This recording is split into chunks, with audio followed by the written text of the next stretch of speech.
We're here to talk about Rabbi Sax's incredible words from a few years ago on Parshas Tazria. And he looks at it from the point of view, really, just as the first,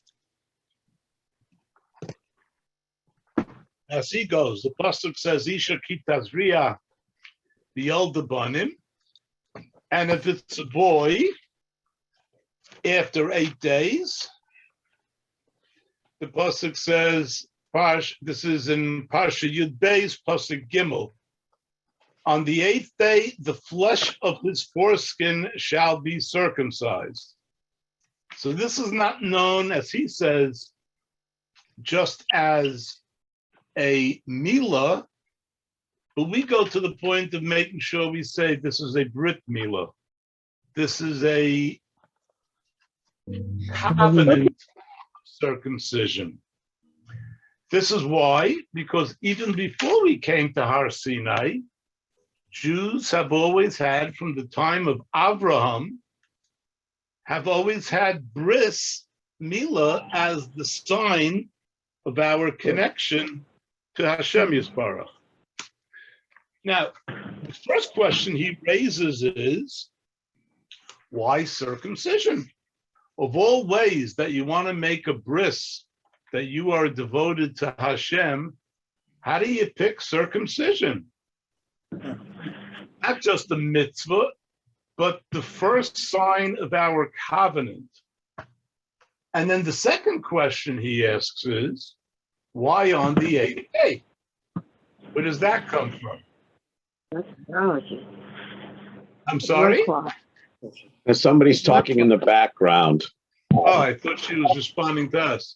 Let me mute everybody. I think I know how to do that by now. He asks two things. Why a bris? And why, there we go. I'm sorry, I just muted everybody. You can unmute yourself if you want. And why on the 8th day? So he begins with an interesting midrash, which I remember learning years ago, which talks about an encounter between the Roman governor, Tyrannus Rufus, and Rabbi Akiva. Rufus began the conversation by asking, whose works are better, those of God or of man? Surprisingly, Rabbi replied, those of man. Rufus responded, look at the heaven and the earth. Can a human make anything like that? Rabbi Akiva replied that the comparison was unfair. Creating heaven and earth is clearly beyond human capacity. Give me an example drawn from matters that are within human scope. Rufus then said, why do you practice circumcision? To this, Rabbi Akiva replied, I knew you would ask that question. That's why I said in advance that the works of man are better than those of God. The rabbi then set forth before the governor ears of corn and cakes. He put a pile of corn and then a bunch of corn cakes. The corn is the work of Hashem. The cake is the work of man. Is it not more pleasant to eat the cake than to eat the raw corn? Rufus then said, God really wants us to practice circumcision. Why did he not arrange for babies to be born circumcised? Rabbi Akiva replied, God gave the command to Israel to refine our character. This is a very odd conversation, as Rabbi Sachs says, but as he will see, a deeply significant one. To understand it, he wants to go back now to the beginning of time. We go back to the Sheshes Yimei Bereshis. 6 days Hashem created the universe, and on the 7th he rested, declaring it holy. The last thing he created was Adam and Chava, humanity. According to the sages, they sinned by eating the fruit and was sentenced to what? What was their sentence immediately? They had to leave Gan Eden. However, Hashem delayed the execution of the sentence until after Shabbos. So this way, Adam and Chava actually spent Shabbos in the Garden of Eden. After Shabbos, what happened? As we learned, the Or HaGanuz was no longer there. The light, the ethereal light that was there even before the sun was created, wasn't there, and the sun went down Saturday night, and it started getting dark. And Adam thought the world was ending. He had never seen darkness before. Hashem taught him how to rub flints and to make a fire. And Hashem introduced him to fire, which is why we on Motzei Shabbos light the Havdalah candle. It's supposed to be the light of the 8th day, because Saturday night, Motzei Shabbos, is the end of the 7th, is now the beginning of the 8th. And what he gets into here is that he doesn't get into all the details of it, but he does a comparison in that you have the Sheva Yemei Bereshis, Shishi Yemei Bereshis, and Shabbos. You have the steps of creation, the 6 steps of creation, ending in Shabbos. He shows starting with the 8th day, and Adam making what? The first thing Adam made, the first act of human creativity was Yehi Or, to make light, to make a fire. And as he says, the next 8 days recreate the 8 days of the original creation, and we then went along with our lahavdil creation, or go through the steps that Hashem went through in the original creation.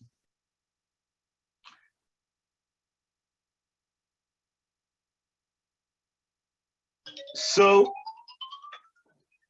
sorry. In the same way that, not in the same way, but the Or of the Havdalah was then the first light that Hashem made, that we made as the first act of creativity. Now, he then gets into the number 8.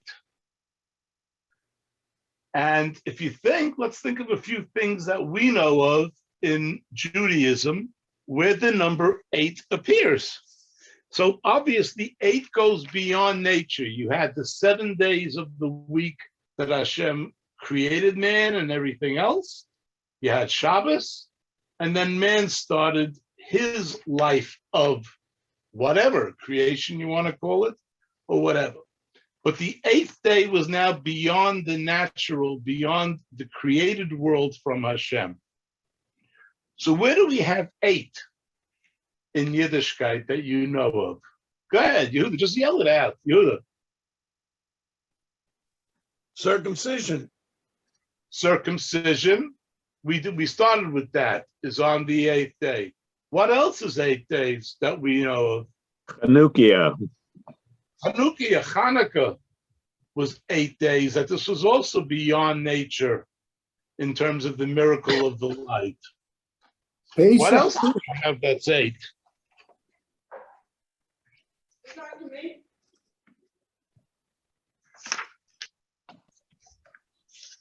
What about Pesach? How long? I'm sorry? Pesach. Okay, yeah, you're right too. Pesach is 7 days. Yeah, but the 8th day is also not Seder. In Chutz La'aretz, although you'd be right if you said Sukkos, which means Sukkot. Aseret is Right. also the 8th day that we have. We have Hanukkah. How long was the Chanukah Sabayis for the Mishkan? Last week's Parsha. Yeah.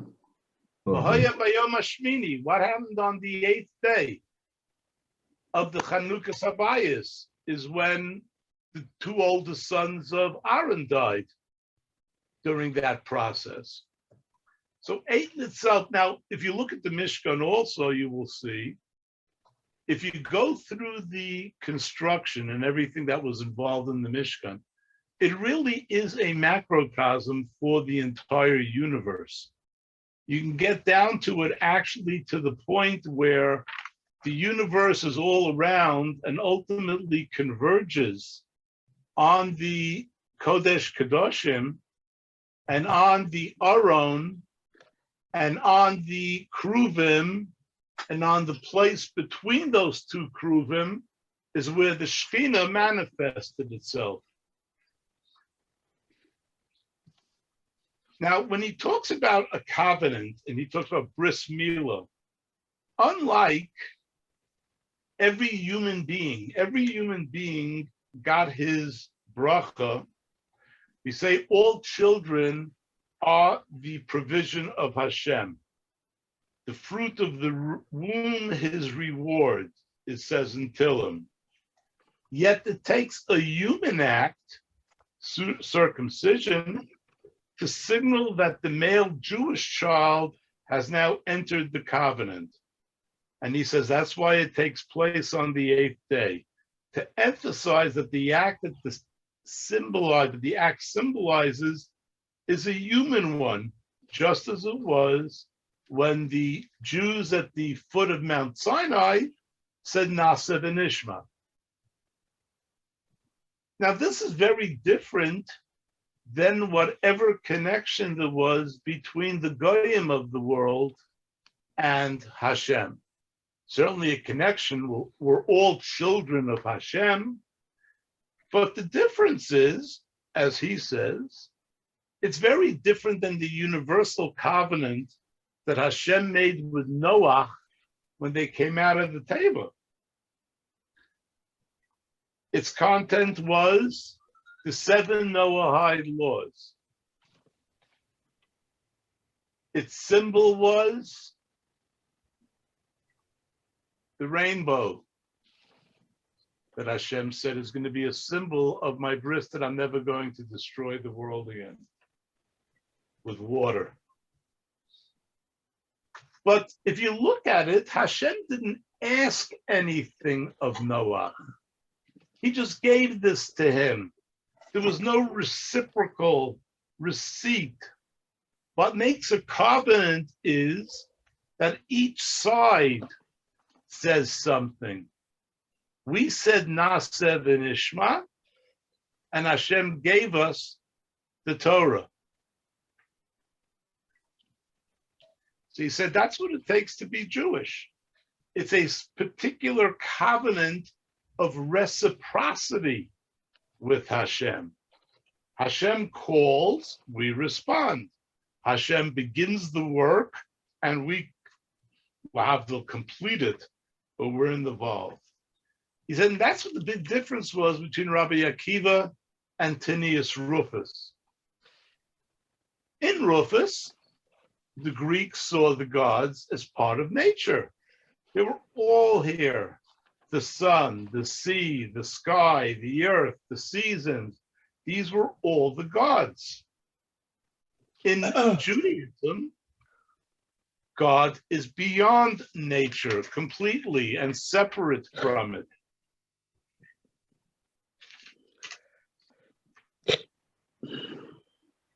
So that the bris, the covenant with him, is also beyond nature.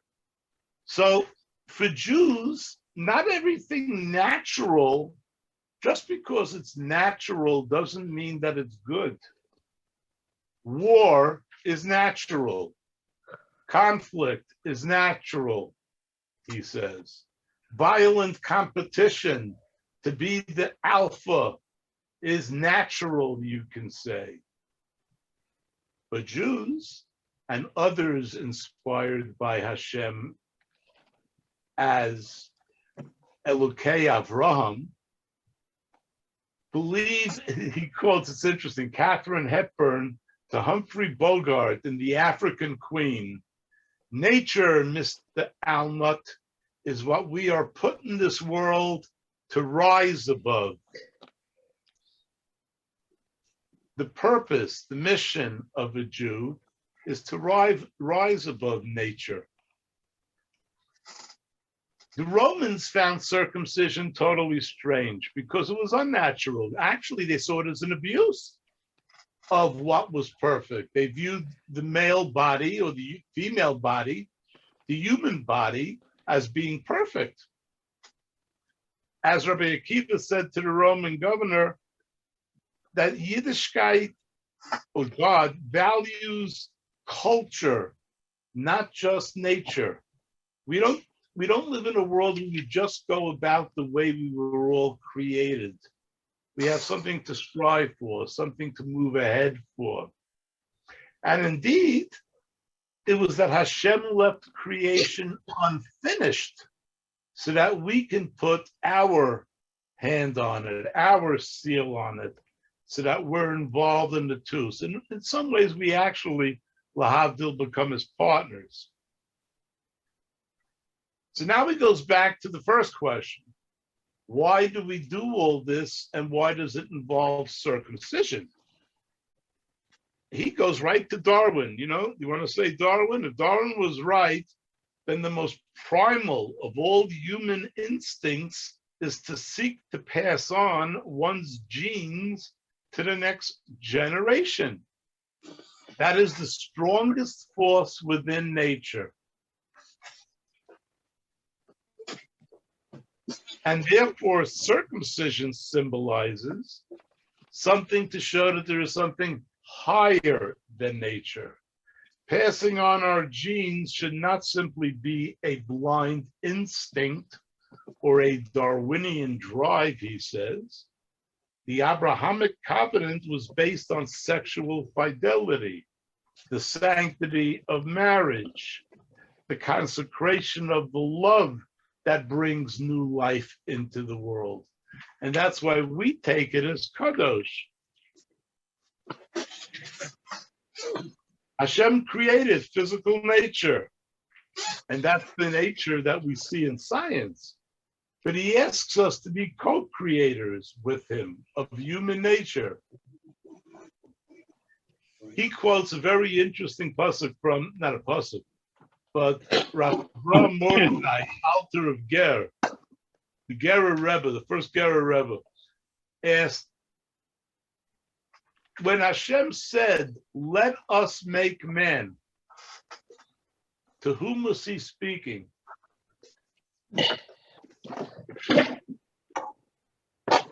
To the angels. According, well, some say the angels, but according to the Gerer Rebbe, he was talking to Adam Harishon himself already, in the sense of, let us do this together. I will provide the kickstart, but I depend on you to do the finishing touches.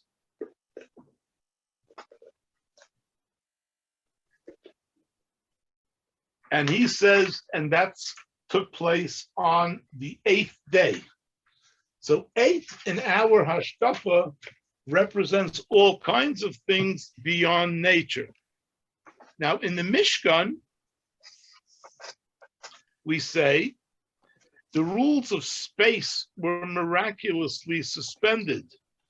Inside the Kodesh HaKadoshim, the ark itself with the luchos did not occupy any space, because we are told the dimension of the Aron was 2.5 by 1.5 amas.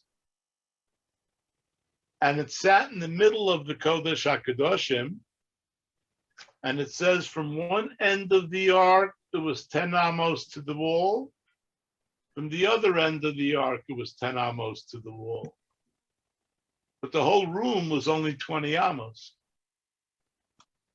So if you're measuring, obviously by this calculation alone, supposedly the Aron took up no space at all.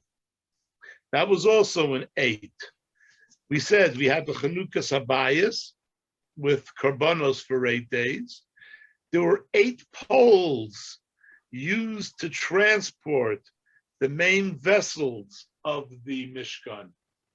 What were they? You had the Mizbeach HaChitzon.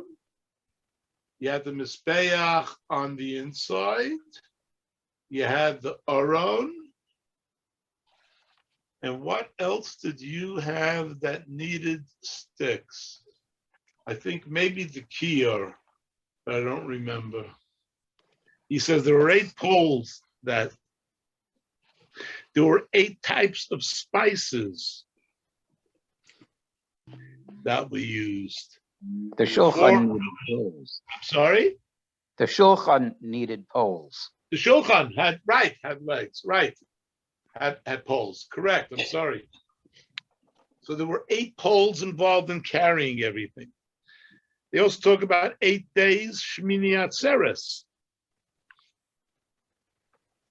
The Torah was given at the beginning of the 8th week. If that's right, we count 7 weeks until Matan Torah. Matan Torah was 8, the beginning of the 8th week. So Shavuos, in some ways, is considered to be the 8th day of the Pesach Yontif. That you have Pesach for 7 days, and then you have 49 days, and then you have Shavuos. And in many ways, Shavuos then is the culmination of Pesach, as Shmini Atzeres was to Sukkos. And then, of course, you have Hanukkah, which you have for 8 days.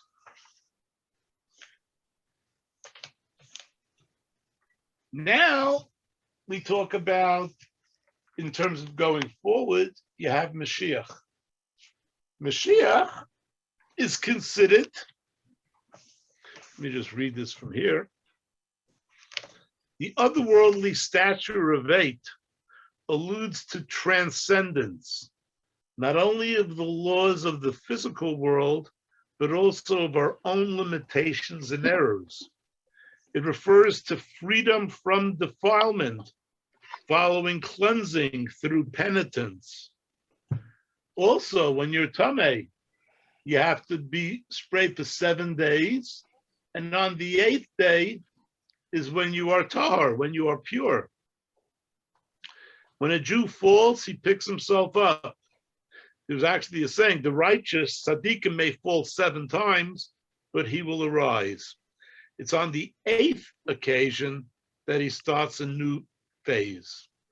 As we said, historically, we've not always lived up to it. But then we look at Mashiach. Mashiach is really the 8th era. David was the 8th of Yishai's sons.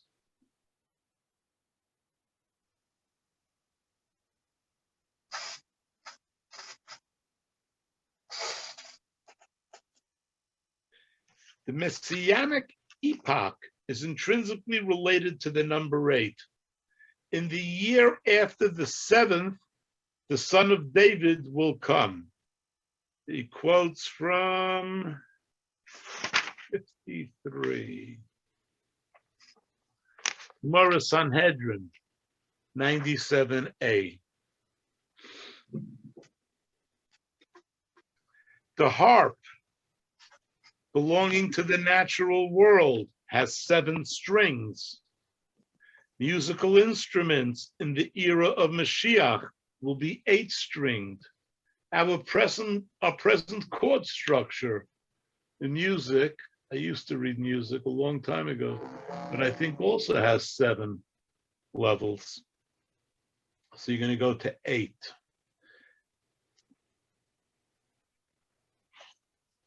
And Mashiach is supposed to come at the beginning of the 8th century. We are supposed to have 6,000 years, and then Mashiach. So Isaac. he gives one more example of the number 8. Yes, David. The do, re, mi, fa, sol, la, ti, do. That's 8. That's 8? Okay, so I was wrong. Like I said, I Yeah. don't read it. So, Piano has 88 keys. yes, There's also every good boy deserves fudge. That's 5. E, Right. G, every B, good boy deserves it. D, F. But this is only notes on the Face. lines. And It's face still is notes in the lines. spaces. Remember that. Face was the lines. Yes. So that's his talk. He basically goes off on the 8th day and the significance of 8 and how that goes beyond nature. And we see that throughout nature, throughout our world, throughout the Torah. And that is basically it for his word. There was no very deep philosophical point, except the thought that when you get down to it, the idea of bris and what it represents in terms of the forces of the universe, we create life. And the way Judaism does it in a way that it should be with a kedusha, with forethought, with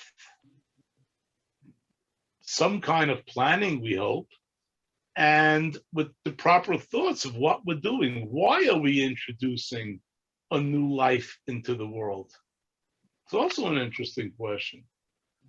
Today and day, more and more you see in many countries, birth rates have dropped like crazy. They're not even sustainable.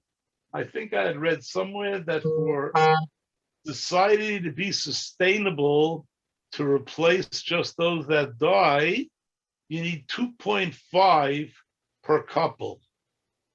And that in many parts of the civilized world today, you don't even have 2. So we're not even replacing ourselves. If you look in Jewish homes, observant Jewish homes, Baruch Hashem, 2, 5, 6, 8, 10, make a minion. Baruch Hashem, it's good. Anybody have any thoughts or anything else they want to talk about on this or any other subject? Yes. It's Anna.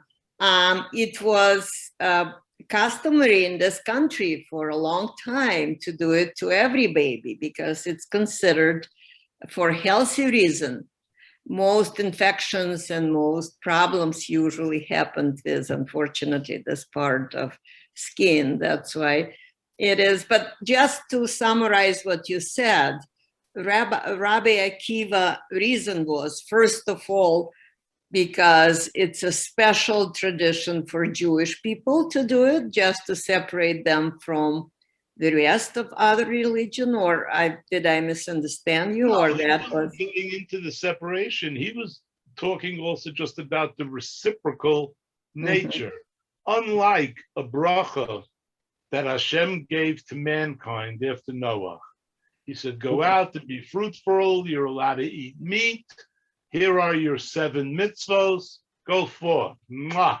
With us, it was a little bit more. First of all, he didn't appear until and get involved with Abraham until you got to the point of the bris. And at that point, already that became the symbol and the sign. Now, do we do it to be different than everybody? No. I mean, you can give me a shorter haircut to be different than everybody else. But the purpose of it, as he says, is to show the sanctification also of the organ that is used to procreate and create the next generation. You're already imbuing it and making the owner aware also constantly. I mean, we used to joke in shul that, whoever had Mr. Mermelstein as a male used to fish to the left. You didn't stand to the left of him. But I'm saying this is something that you carry with you your entire life, that you're aware of it. Unfortunately, in many generations, including at the time of the Greeks with the Chashmonaim, Jews went through horribly painful medical procedures to try to undo it so they should look like everybody else. Because it was an insult. If you, in the old days, you went into the shower, you were in the shower. And if you were Greek, you tried to look perfect. If you came in as a Jew, you didn't look perfect. You were wounded, as it were. They looked at it really as abuse. And you say that in America, they used to do it to everybody. There is a big movement now not to do it. Because they say, first of all, you didn't get consent. Baby gave you consent.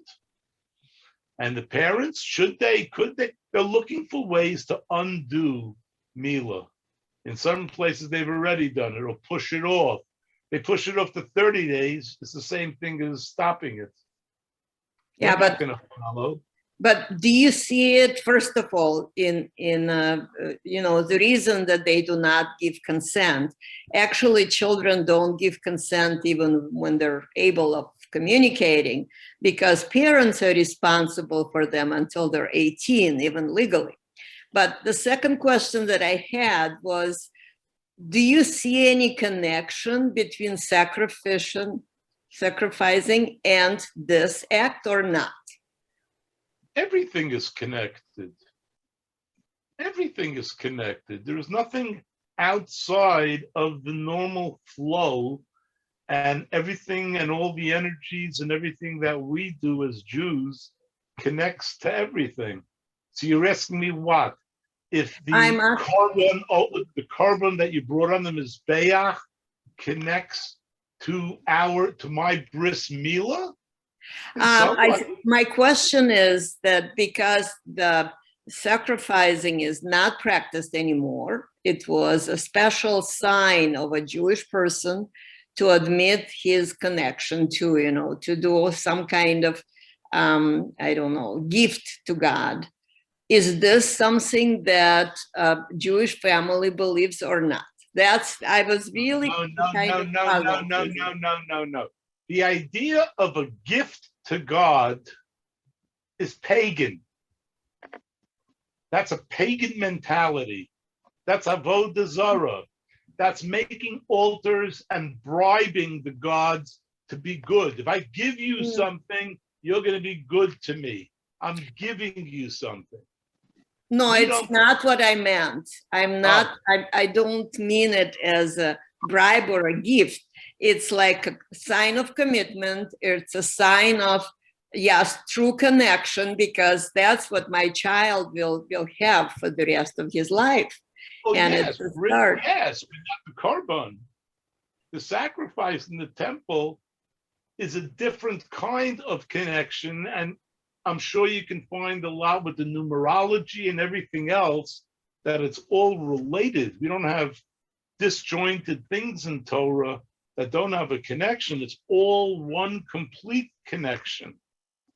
For us to understand it all is difficult, if not impossible.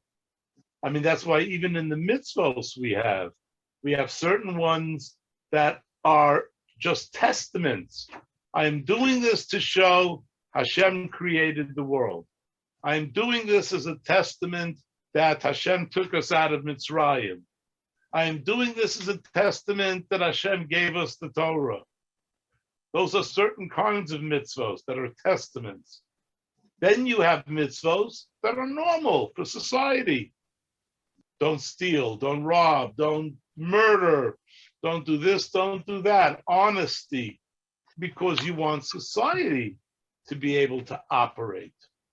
And then you have chukim, which are those which we just had last week again also with the para aduma.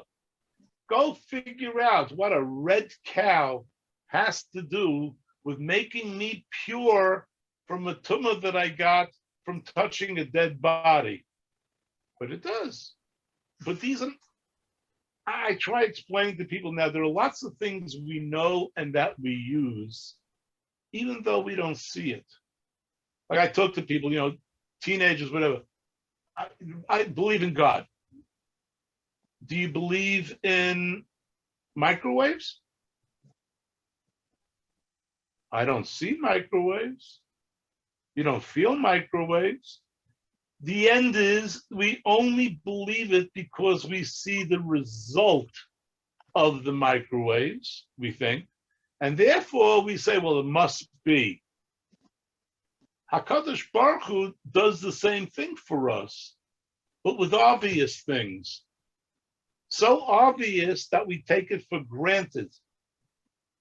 The fact that we're sitting here talking to one another, forget about over Zoom, but even just that two beings are communicating with each other is a miracle. I say this, people say, well, no, society is going to get there.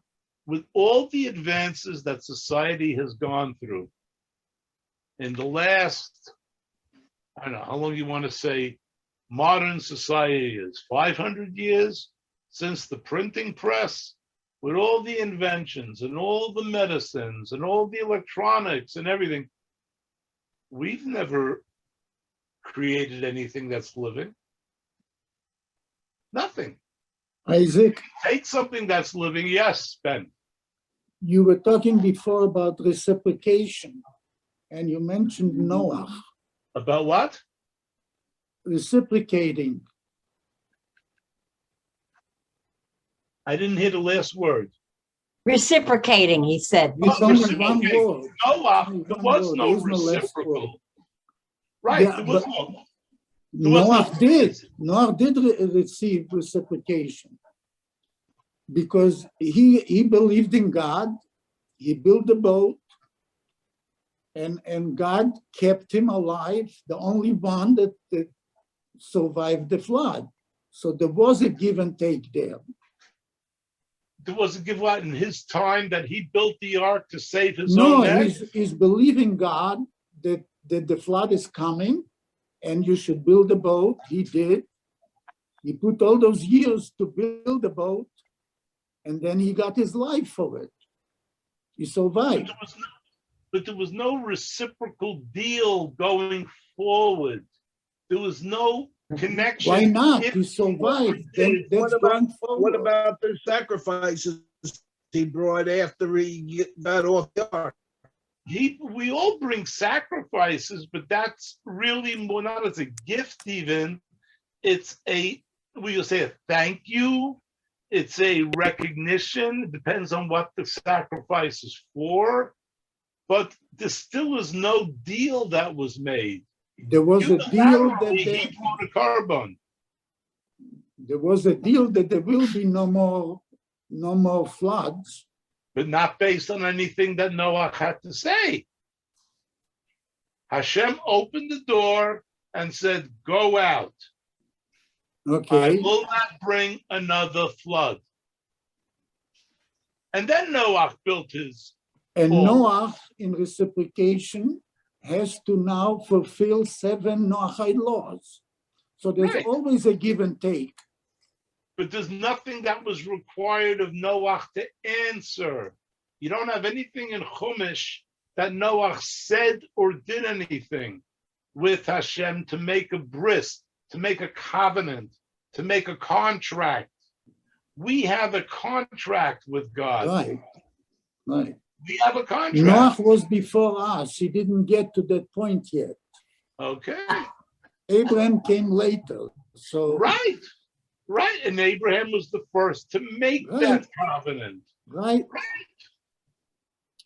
But that's the difference. There was, if you do, there's an expectation and a giving up from one another.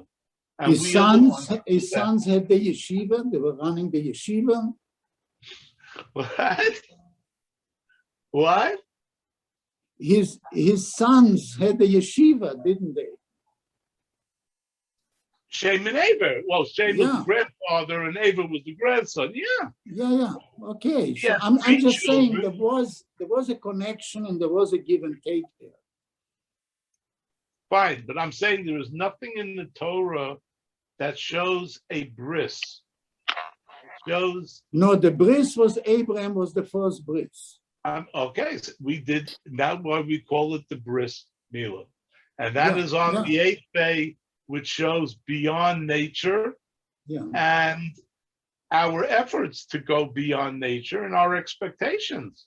yes. I mean, when we say Jews, they ask, are you better? You think you're better than anybody? I don't. And if you think I do, you can join me. That's the beautiful thing about it. When they keep saying about how Jews are, you think you're better. So join me.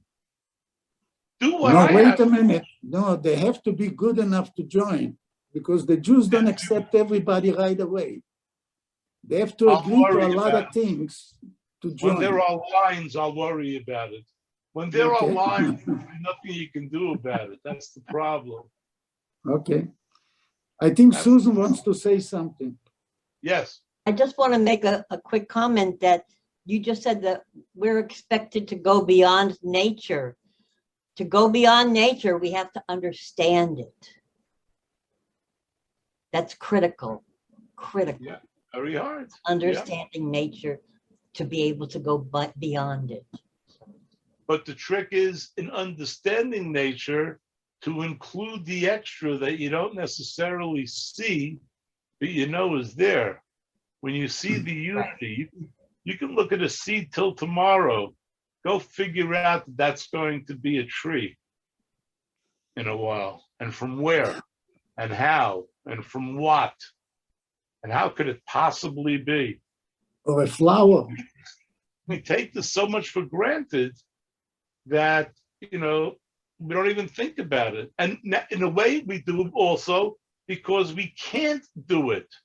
So therefore, we don't even look to get close to try. We may screw around in science with this, with that, combine this, combine that, kill this, kill that. But in terms of creativity, there is nothing we can do. Just a matter of accepting that and then doing the best you can with what we can do. That's the difference. We can create, but not from nothing. Hashem is the only one that creates from nothing, but we Correct. create from whatever is in front of us. I'm saying, but even from something, you can't make chayim.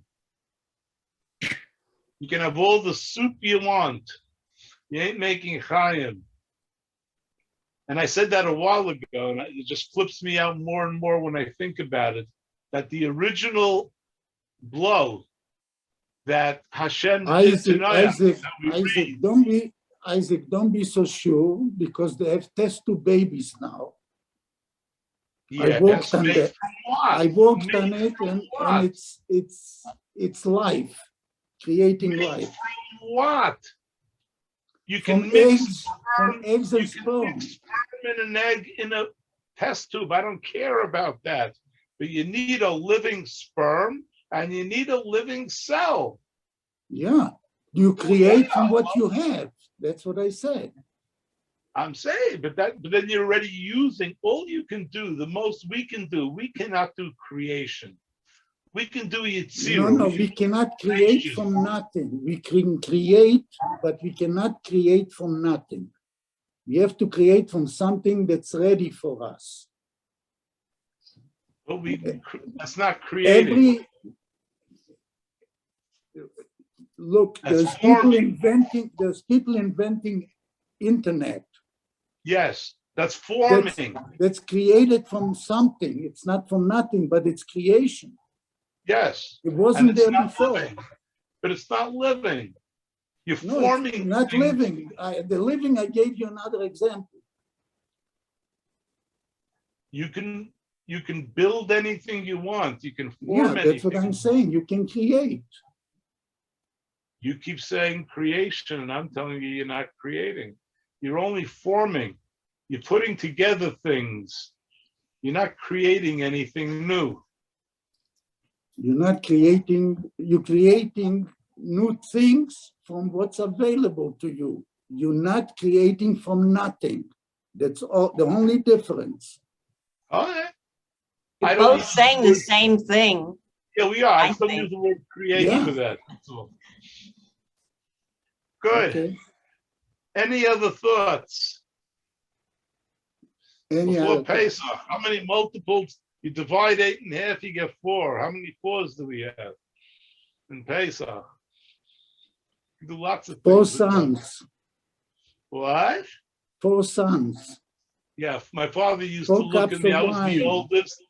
I was the oldest, and I had next, 4. He used to look at the bottom one and go, Chacham, Russia, and I was the Sheni Yedei Elishal. I didn't know how to ask anything. I just went ahead and did. We were 4 too, but our father wouldn't tell us who is the Chacham and who is not. Ah, my father was very, very direct at all times. But we also have 4 glasses of wine. After 4 glasses, you're not sure that you're a Chacham.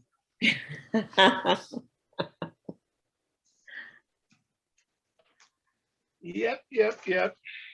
Anything else from anybody? Just a practical question. What is our This was schedule? a very short, very direct piece.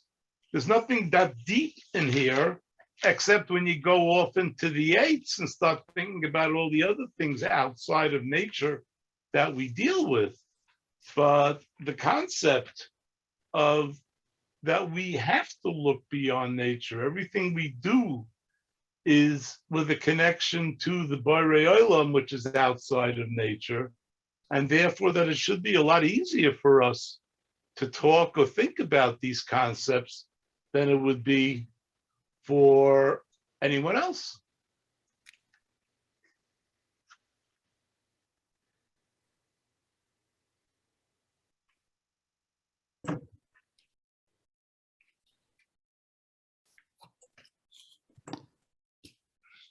See, Ezra, this is what you get gaps sometimes. Well, now is the time to tell a joke, Isaac. You should tell the joke. I want to hear one of your jokes. I'm listening. I want to learn something. Uh-huh. What kind of joke? What kind of joke? The news is a joke. Yeah, the news is a joke these Stop. days. What? It is a joke these days, yeah. I look at it that way. That's all I do. Somebody asked me what I think about what's going on with, I said, I want to get all the Jews out, and then I want the daven for both sides to be successful. I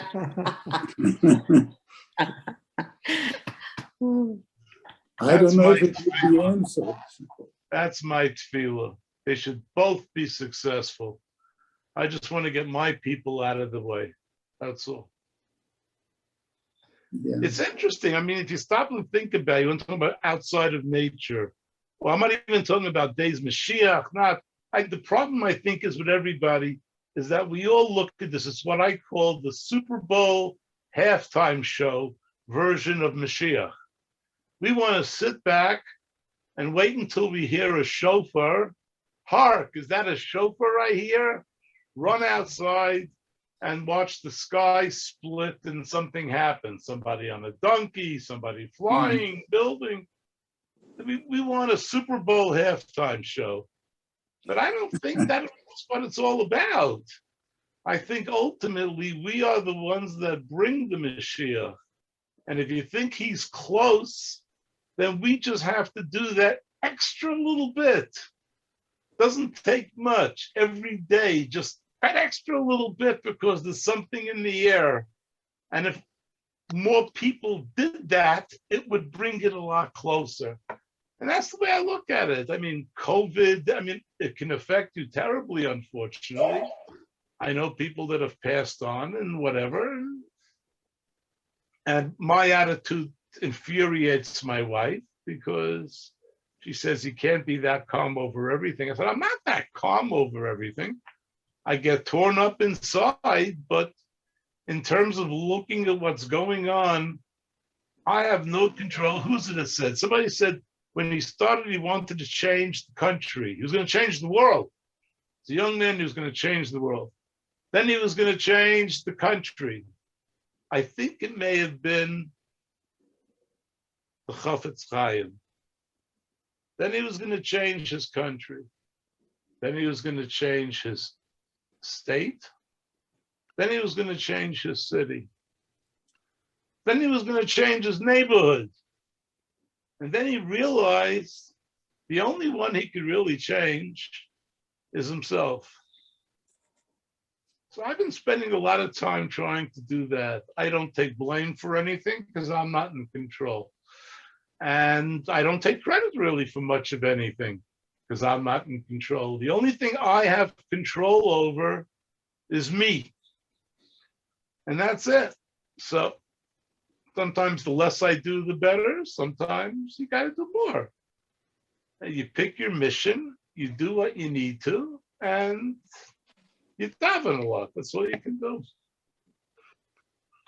How many COVID shots did you take, Isaac? I'm sorry? How many COVID shots did you take? I took 3, and I 3? think I'm due for my 4th. Oh, wow. I think so. I took the Moderna. They gave me 2. Then a few months ago, they gave me 1 more, a booster. Yeah. And then I think they said I need another booster. When they wake up, I'll go for a booster. I don't spend a lot of time thinking about it. Yeah, but This is something when it started, I said, this is something that everybody is getting. And it was an incredible test. What made it so incredible as a test, it affected everybody. From old to young, male and female. I don't care how wealthy you were or how poor you were, how educated you were or how you weren't. Everybody got it. Everybody was not affected. everybody got it, but everybody's Everybody's been chance to affected get by it. it. Whether or not you actually had it is not important. I'm saying everybody's been affected by it. Right. And we were all given a choice as how you want to deal with it. Yeah. And we're still going through that process. Some deal with it, they said the Black Plague. When the Black Plague hit, there were 3 groups. There were those that were terrified and frightened and ran and did whatever they could to escape it. There were those that tried to go about life with masks and try to protect. And there were those who saw how deadly it was, and they had parties all night. They said these parties of the Black Death were real. They said, we're going to die anyway. We may as well have a party dying. And that was Esav's approach. I don't have to worry about anything. I'm dying tomorrow anyway. So just give me a bowl of soup. I think we have to go past that. I think we need to go past and think about what's going to be past COVID. What did it come for? I mean, to divide us, the vaccinated and the not vaccinated, the rich countries and the non-rich countries. Whoever thought Russia and China? I think we're getting more and more of a mix-up just to show us how mixed up it is. And if you want to sit there and make sense out of it, go right ahead, bang your head in the wall, because I don't think you will, because there is none. There is none. The important thing is what we do with our families, with our communities, and that reaches out eventually. One way or another, we're all connected. You want to say internet, you want to say cell phones, whatever it is. As with everything else in life, it's the biggest blessing and it's the biggest curse. It's a big bracha that you're on top of everything, and the worst curse is that you're on top of everything. In the old days, if there was a war someplace, it took a week until the newspaper was written, another week till it was delivered. You sat there and read about it, you talked about it, whatever. Now, the bombs are dropped from the plane, you get a text message before they land. Now, is that good or bad? It's an interesting thought. I think the better I do now is when I cut myself off from everything that's there. Now, if anything, it's more important to sit down with the Sefer. Or, although we're doing it now I'm on YouTube and on Torah anytime, all day. Yeshaya said Mashiach's going to be when the Deus Hashem is going to fill the world like the water fills the sea. I think you have that now. If you want to sit on the internet now, you can learn 24 hours a day. It's there at any level, at any depth. We should use it. These are the brachas we are given. We should use it, but use it intelligently. I keep telling that to my wife, but she likes to still play with the cats and building blocks, but whatever. Isaac, thank you. And Thank have a- you. have a I'm good sorry week. I ran through the beginning so fast. There wasn't much to argue over. I apologize. But I think there were some beautiful thoughts here to think of it in terms of long lasting, that we have to think beyond the number 7. That's the key. What is the name of this of